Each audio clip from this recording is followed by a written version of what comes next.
Here we are, post-game show from the car. We're not actually at the Bear anymore. We're in the D&D parking lot because we waited for the post-game festivities because the Victoria Shamrocks win the WLA in 6 games and beat the Langley Thunder 8-3. They're going to the Mann Cup to play Six Nations starting September 6th, and we're back with you again with our post-game analysis in the car with superfan in the dark, Marcus Farmer. Marcus, thoughts?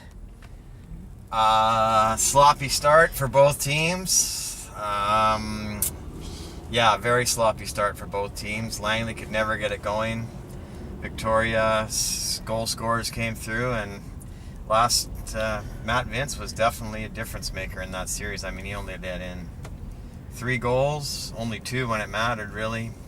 He was awesome. I mean, everything that I take back everything I said about him over the course of the season when he was letting in way too many, and he's been great. He's been as advertised, for sure.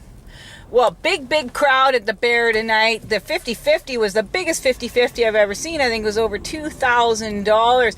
How do you think the crowd factored into this affair this evening? Well, they didn't cool the place down, I can tell you that.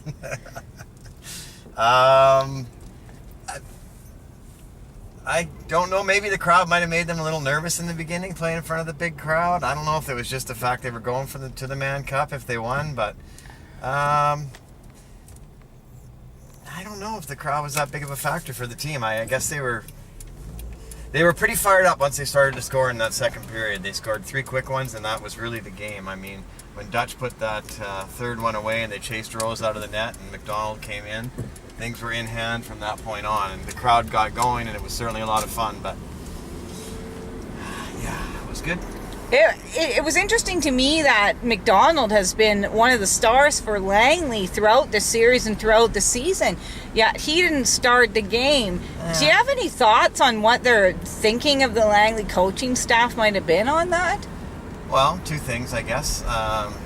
McDonald definitely was hurt at some point during the series. Wrist or hand, I don't know what, but we saw him on the bench. We were getting looked at there. He was definitely pulled himself with an injury. So who knows how badly he was hurt. Second thing is, I mean, they do have 2 starters. I mean, Rose is an absolute stellar goaltender, and McDonald, he's also a stellar goaltender. Rose has got a little more experience. Maybe they thought they'd put the experienced guy in and see if they could steal one. They tried it. I don't know if there was any stopping the Shamrocks tonight, no matter who was in net. They would have scored on McDonald. They would have scored on Rose. And how are you feeling as a Victoria Shamrocks lacrosse fan with me, who've been going to games for 40 years and has been a season ticket holder in Section K for 7 years? We'd go to games and there would be 150 people at the game. Tonight, there had to be 3,000, almost 3,000 people there. How do you feel as a fan that has lived through the worst and now maybe the best of it? Well, I've watched the Shamrocks win the Mann Cup before. It's very exciting. It's exciting to see this team do well. There's some guys in that team that have definitely been there through some pretty crap times. Schattler comes to mind for sure, and he was good tonight. MVP for the series. It's exciting. It's very exciting. Obviously, if you're a lacrosse fan, if you're a fan of the Shamrocks like we are, it's very exciting.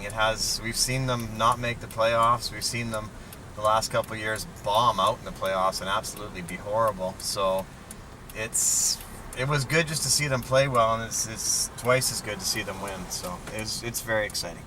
We're all very fired up. Can't wait to get our Mann Cup on. Mann Cup on. Well, speaking of getting our Mann Cup on. Going for a manner. We're very excited. Speaking of getting our Mann Cup on, we are going to have to potentially watch and do the trip from the OP to the Bear 7 times in 9 days. Now, do you have any suggestions for the fans on how to prepare physically, emotionally, and mentally for this grueling Mann Cup to come? Well,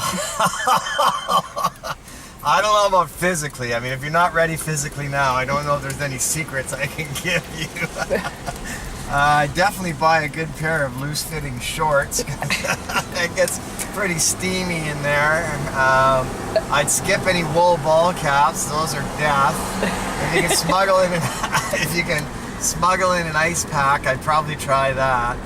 I definitely get there plenty early. It's fun to watch the teams warm up, and the parking gets a little bit shocking towards game time. So if you can get there by 7, I would get there by 7. Emotionally, remember, it's a game. It's supposed to be fun. Don't take it too seriously like the rest of my Section K friends. Mentally, yeah, just relax. I mean, they're playing, you're not. Just sit back and wave your flag. That's what I do. Okay, final question before we wrap it up for the WLA season. Post-game show from the parking lot in the car, but now we're actually on the Sukhahala in the car. What's your prediction? Mann Cup versus Six Nations, Victoria Shamrocks. What's your prediction? Probably gonna have to go with Victoria in 7. Victoria in 7. You heard it here from superfan Marcus Farmer. Join us again on September the 6th, a week Friday, after Game 1 of the Mann Cup between the Victoria Shamrocks and the Six Nations Chiefs. The Chiefs. And look forward to seeing you then, and tune in again. Who owns the Chiefs? Thanks, Marcus. Good night.